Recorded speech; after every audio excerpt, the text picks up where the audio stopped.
Hello students, welcome back to my channel. आज हम पढ़ेंगे सैम्पल प्रिपरेशन इचिंग प्रोसेसेस। ठीक है, तो देखिए, for microscopic examination we need to prepare a sample और स्पेसिमेन फॉर द टेस्टिंग। तो देखो, हमें क्या करना पड़ता है, जो हमारा माइक्रोस्कोप होता है, माइक्रोस्कोप क्या थोड़ा लाइट वेट होता है। ठीक है, मतलब वो थोड़ा हल्का होता है, इसलिए हम उसमें क्या करते हैं, जो एज इट इज़ तो माउंट नहीं कर सकते पूरा जो मेरा मटेरियल है। इसको एग्जांपल से समझते हैं। जैसे कि अभी मेरे पास 1 kg ऑफ मेरा रॉ मटेरियल है, तो मैं उसको एज इट इज़ माउंट करूँगा क्या मेरे माइक्रोस्कोप पे? नहीं कर सकता, क्योंकि अगर मैंने माउंट किया तो मेरा जो माइक्रोस्कोप है वो टूट जाएगा, क्योंकि वो क्या होता है, लाइट वेट होता है। ठीक है, तो वो ना टूटे इसलिए हमें क्या करना पड़ता है, एक सैंपल प्रिपेयर करना पड़ता है। मतलब एक सैंपल या फिर उसको एक स्पेसिमेन प्रिपेयर करना पड़ता है। तो उसी को जब हम उसको प्रिपेयर करेंगे, फिर उसको वहाँ पे माउंट करेंगे, तो हमें एक अच्छी क्वालिटी में जो भी हमारा एग्जामिनेशन है माइक्रोस्कोपिक में, जो कुछ भी हम एग्जामिनेशन करेंगे वो हमें क्लियरली विजिबल होगा। इसलिए हम यूज़ करते हैं सैंपल प्रिपरेशन। माइक्रोस्कोप में हम क्या करते हैं, सैंपल प्रिपेयर करते हैं, क्योंकि हमें वो टेस्टिंग के लिए यूज़ होता है। इसलिए हम डायरेक्टली उसके टेस्टिंग नहीं कर सकते रॉ मटेरियल के, उसके लिए हमें क्या करना पड़ता है, एक सैंपल प्रिपेयर करना पड़ता है। तो टेस्टिंग के लिए हमें एक सैंपल प्रिपेयर करना पड़ता है, जो कि हम माइक्रोस्कोप में एग्जामिनेशन करते हैं उसका। तो इसी के लिए हम क्या करते हैं, सैंपल को प्रिपेयर करते हैं।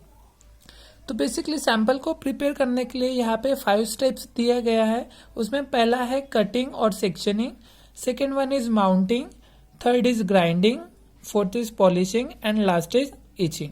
तो वन बाय वन हम एक एक स्टेप को फॉलो करेंगे। तो सबसे पहले होता है कटिंग और sectioning, cutting into pieces and making sample. तो देखिए, अभी फॉर एग्जांपल मैंने बताया था मेरे पास 1 kg ऑफ मेरा रॉ मटेरियल है। ठीक है, तो मैं उसको क्या करूँगा, एज इट इज़ तो माउंट नहीं कर सकता है ना, इसलिए मैं क्या करूँगा, उसको कुछ जो पर्टिकुलर स्टैंडर्ड्स होते हैं, मतलब एक पर्टिकुलर सैंपल का जो साइज होता है, उसमें मैं उसको क्या करूँगा, कट करूँगा। जैसे कि फॉर एग्जांपल अभी मैं 10 mm by 10 mm into 10 mm, तो ऐसा मुझे एक क्यूब चाहिए, किसका, सैंपल या फिर स्पेसिमेन बनाने के लिए मुझे एक पर्टिकुलर साइज चाहिए। इसलिए मैं क्या लूँगा, 10 mm into 10 mm into 10 mm, ऐसा एक क्या करूँगा, एक सैंपल प्रिपेयर करूँगा। ठीक है, एक सैंपल मैं ऐसे इसको प्रिपेयर करूँगा, 10 mm into 10 mm into 10 mm। ऐसे मैं एक रॉ सैंपल प्रिपेयर करूँगा, किसके लिए, फिर उसको मैं क्या करूँगा, कट करूँगा, सेक्शनिंग करूँगा, मतलब उसको स्मॉल पीसेस में कट करूँगा। ठीक है, तो ये मेरा एक रॉ जो 1 kg का रॉ मटेरियल था, उसमें से मुझे एक छोटा सा सैंपल मिल जाएगा, दैट इज कटिंग और सेक्शनिंग। उसके बाद सेकेंड स्टेप देखते हैं। सेकेंड स्टेप होता है माउंटिंग। माउंटिंग में क्या बोला है, to make hold on sample for further process.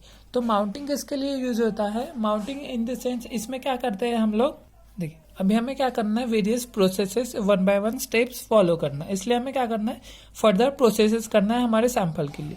तो सैंपल को मैं क्या करूँगा, ऐसे ही माउंट नहीं कर सकता ना मैं माइक्रोस्कोप में, इसलिए मैं क्या करूँगा, उसको माउंट करूँगा। ठीक है, with the help of Bakelite powder या फिर कोई अदर बैकेलाइट पाउडर से मैं क्या करूँगा, उसको एक राउंड साइज में उसको माउंट करूँगा। तो उसमें मुझे क्या मिलेगी, पर्टिकुलर ग्रिप मिलेगी, तो उसके ऊपर मैं क्या करूँगा, फर्दर प्रोसेसेस अच्छे से अप्लाई कर सकता हूँ। ठीक है, ये है हमारा second point, that is second step mounting. उसके बाद अभी हम देखेंगे थर्ड इज ग्राइंडिंग। माउंटिंग करने के बाद मैं क्या करूँगा, उसके ऊपर मैं उसको ग्राइंडिंग करूँगा। ग्राइंडिंग क्यों करूँगा, क्योंकि उसके ऊपर क्या होता है, कुछ ऑक्साइड्स लेयर होती है या फिर कुछ अनइवन सरफेसेस होता है, जैसे कि रफ सरफेसेस वगैरह हो गया, उसके ऊपर कुछ ऑक्साइड्स की लेयर्स वगैरह हो गई, जैसे रस्ट वगैरह हो गया। तो वो सब निकालने के लिए मैं क्या करूँगा, उसके ऊपर मैं थर्ड स्टेप फॉलो करूँगा, दैट इज ग्राइंडिंग फॉलो करूँगा। उसके बाद मेरा फोर्थ है, दैट इज पॉलिशिंग।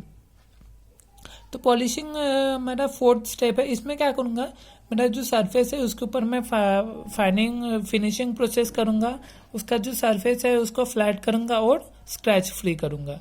ठीक है, तो जब मेरा ग्राइंडिंग हो जाएगा उसके बाद मैं क्या करूँगा, पॉलिशिंग करूँगा। पॉलिशिंग मतलब उसके जो सरफेस है उसको, उसका जो पूरा सरफेस है उसको फ्लैट करूँगा, स्क्रैच फ्री करूँगा, उसके बाद अच्छे से उसको साफ कर लूँगा। ठीक है, दैट इज पॉलिशिंग।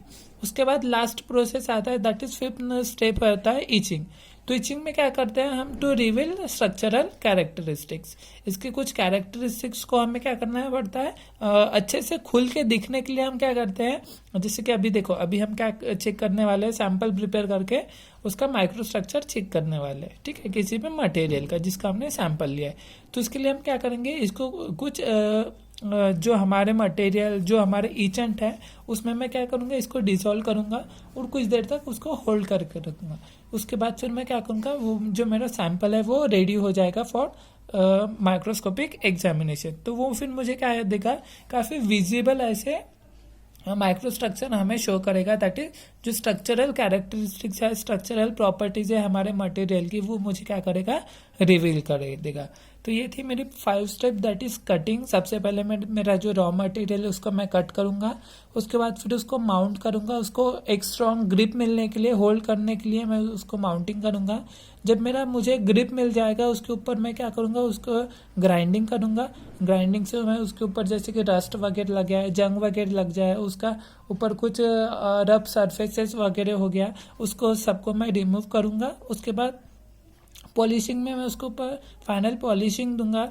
उसके बाद उसका जो सरफेस है उसको एकदम फ्लैट करूंगा, स्क्रैच फ्री करूंगा। उसके बाद फिर मैं 5th स्टेप फॉलो करूंगा, दैट इज इचिंग। तो इचिंग में कुछ इचेंट में इसको डिप करूंगा। उसके बाद फिर ये मुझे क्या है, जो माइक्रो स्ट्रक्चर अवेलेबल हो रहा है मुझे, वो इजीली मुझे विजिबल होगा माइक्रोस्कोप में। तो ये था हमारा सैंपल प्रिपरेशन। अभी हम देखेंगे इचिंग प्रोसेसेस। तो अभी हम देखेंगे इचिंग प्रोसेसेस। तो देखिए इचिंग प्रोसेस क्या होता है, to remove the unwanted material particles on the material with the help of strong acids और टू चेकिंग माइक्रोस्ट्रक्चर इजीली। तो इचिंग प्रोसेस में क्या होता है, इसमें जो हमें मटेरियल के ऊपर हम क्या करते हैं, फिनिशिंग वगैरह करते हैं, ग्राइंडिंग करते हैं, उसके बाद हम क्या करते हैं, इसको इचिंग प्रोसेस करते हैं। इचिंग प्रोसेस क्यों करते हैं, क्योंकि इसके ऊपर से भी हमें जैसे कि डस्ट वगैरह आ गया, उसके बाद अनवांटेड मटेरियल हो गया, मटेरियल के ऊपर अनवांटेड पार्टिकल्स वगैरह हो गए, तो वो सब मुझे रिमूव करना पड़ता है। तो कुछ ऐसे पार्टिकल्स होते हैं जो कि स्टिकी हो जाते हैं, ठीक है, मतलब इजीली निकलते नहीं। इसलिए मैं क्या करूँगा, with the help of strong acids, मैं यहाँ पे स्ट्रॉन्ग एसिड्स यूज करूँगा। स्ट्रॉन्ग एसिड्स यूज करने के बाद मैं क्या करूँगा, उनमें डिप करूँगा। जो मेरा भी मटेरियल है मैं उसको स्ट्रॉन्ग एसिड्स में डिप करूँगा। तो वो मुझे क्या देगा, फाइन ऐसा विजिबल ऐसा माइक्रोस्ट्रक्चर इजीली अवेलेबल करके देगा, दैट इज इचिंग प्रोसेस। उसके बाद इसमें 2 टाइप के इचेंट होता है, दैट इज लिक्विड इचेंट होता है जो कि वेट इचेंट भी बोलते हैं उसको, और सेकेंड वन होता है हमारा plasma, that is dry etchant. तो इस यहाँ पे बेसिकली 2 कॉमन इचेंट हमने लिए हैं फॉर आयरन एंड स्टील, क्योंकि हम कास्ट आयरन और स्टील के बारे में पढ़ रहे हैं, इसलिए हमने यहाँ पे 2 इचेंट लिए गए। उसमें पहला है नाइट्रिक एसिड और मिथिल अल्कोहल, सेकेंड है picric acid and ethyl alcohol. तो ये 2 कॉमन इचेंट है जो हम आयरन और स्टील के लिए यूज करते हैं। सो आई होप आप लोगों को आज का टॉपिक, दैट इज आज हमने क्या पढ़े थे, sample preparation and itching process, ये आज का टॉपिक आप लोगों को क्लियरली अंडरस्टैंडिंग है। अगर आप लोगों को आज का लेक्चर समझ में आ रहा है तो प्लीज लाइक कीजिए, शेयर कीजिए and don't forget to subscribe. Thank you.